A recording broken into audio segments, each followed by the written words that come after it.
अस्सलाम वालेकुम। आज मैं जिस टॉपिक पे बात करने जा रही हूँ बड़ा इम्पोर्टेंट टॉपिक है। वो ये है कि अक्सर आपने सुना होगा कि लोग कहते हैं कि आप अपना इंटरेस्ट और अपना टैलेंट ढूंढें। टैलेंट और इंटरेस्ट में थोड़ा सा डिफरेंस है, क्योंकि बात ये होती है कि जब इंसान को अपनी इंटरेस्ट की समझ आती है और वो अपने टैलेंट के पास जाता है तो फिर डेफिनेटली उसको सक्सेस मिलती है। अब ये कि आपको अपने टैलेंट का पता कैसे चल सकता है कि आप कौन सी चीज़ों में अच्छे हो सकते हैं।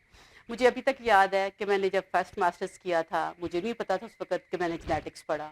उसके बाद फिर मुझे समझ नहीं आई, मेरा टैलेंट स्टडीज़ का तो था कि आई वाज़ हार्ड वर्किंग, लेकिन मेरी इंटरेस्ट उसमें नहीं थी। मैंने उसमें काम किया, अब लैब में बैठ के सारा दिन काम करते रहना, वो मेरे लिए इंटरेस्टिंग नहीं था। उसके बाद मैंने सेकंड मास्टर्स किया। मैं कंप्यूटर्स में चली गई। अब कंप्यूटर्स पे मैंने फिर वो गलती की। अगेन मेरा टैलेंट था, मेरी जीपीए अच्छी थी, मेरे रिजल्ट्स अच्छे थे, लेकिन ये कि वो मुझे उसमें भी मज़ा नहीं आया, उसमें मैं एक्सेल नहीं कर सकी। जब मुझे पता चला, मेरी इंटरेस्ट हुई कि मुझे लोगों की हेल्प करने में मज़ा आता है। मैंने साइकोलॉजी पढ़ी, फिर मैंने इस पे पोस्ट मास्टर्स किया, मैंने पीएचडी किया और मेरी पूरी लाइफ जो है वो साइकोलॉजी के अराउंड चली गई। ये था मेरा इंटरेस्ट।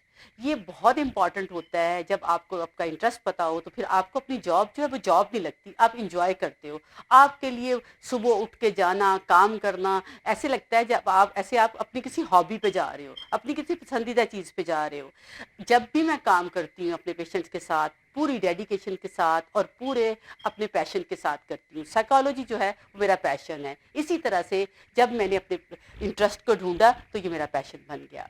अब पैशन में इंपॉर्टेंट चीज़ें कौन सी होती हैं, वो फ्यू थिंग्स हैं जिस पे मैं बात करूंगी। एक तो ये होता है कि आपके पास एक राइट सोर्स होना चाहिए, आपके पास नॉलेज होना चाहिए, क्योंकि जो इंसान आगे बढ़ता है उसका जो डिपेंडेंट चीज़ होती है जिस पे वो डिपेंड करता है, वो राइट नॉलेज होना ज़रूरी है। जैसे फ़र्ज़ करें कि कोई बंदा पाकिस्तान के किसी गाँव में बैठा हुआ है, वो काम कर रहा है, उसको यहाँ के वॉल स्ट्रीट का नहीं पता कि उसमें क्या कुछ आ रहा है। अगर कोई बंदा एस्टेब्लिश करना चाहता है अपना बिजनेस को यहाँ पे या वहाँ पे, उसको वहाँ का सही राइट नॉलेज लेना बड़ा इंपॉर्टेंट है। उसके बाद जो फैमिलीज आपकी होती हैं, मेरी पिछले दिनों अपनी एक फ्रेंड से बात हो रही थी, उसकी पूरी फैमिली के बच्चे सारे के सारे डॉक्टर्स हैं। तो मैं कह रही थी कि भाई ये क्या बात है ना, कि कोई बंदा किसी और फील्ड में भी चला जाए, लेकिन बात वही थी कि लोग सारे के सारे जब जाते हैं वो अपने एक फैमिली बैकग्राउंड पे जाते हैं।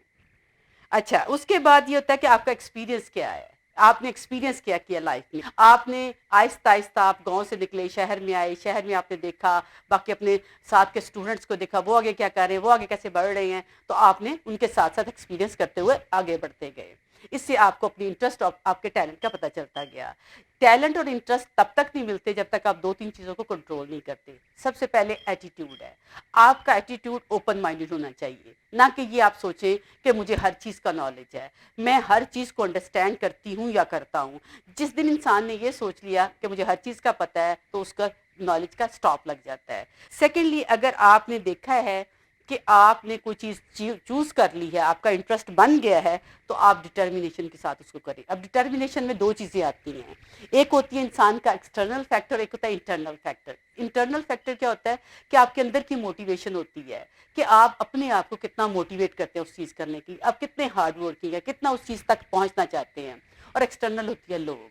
मैं इस पर अक्सर बात करती हूँ, जब आप लोगों की वैलिडेशन चाहते हैं, अपना रिमोट कंट्रोल उनके हाथ में दे देते हैं, फिर आपको अपने इंटरेस्ट को, अपने टैलेंट को फाइंड करना बहुत मुश्किल होता है। अपने आप पे कॉन्फिडेंस कीजिए, अल्लाह ने आपको बहुत सारी क्वालिटीज़ दी हुई हैं, थोड़ा सा चीज़ों को चेंज करने की बात है, तो आप वो कर सकते हैं जो आपको पसंद है। उम्मीद है आपको समझ आई होगी कि कैसे आपने अपना टैलेंट और अपने इंटरेस्ट को फाइंड करना और उस पे कैसे कायम रहते हुए उस सक्सेस पे जाना है जो आप डिज़र्व करते हैं।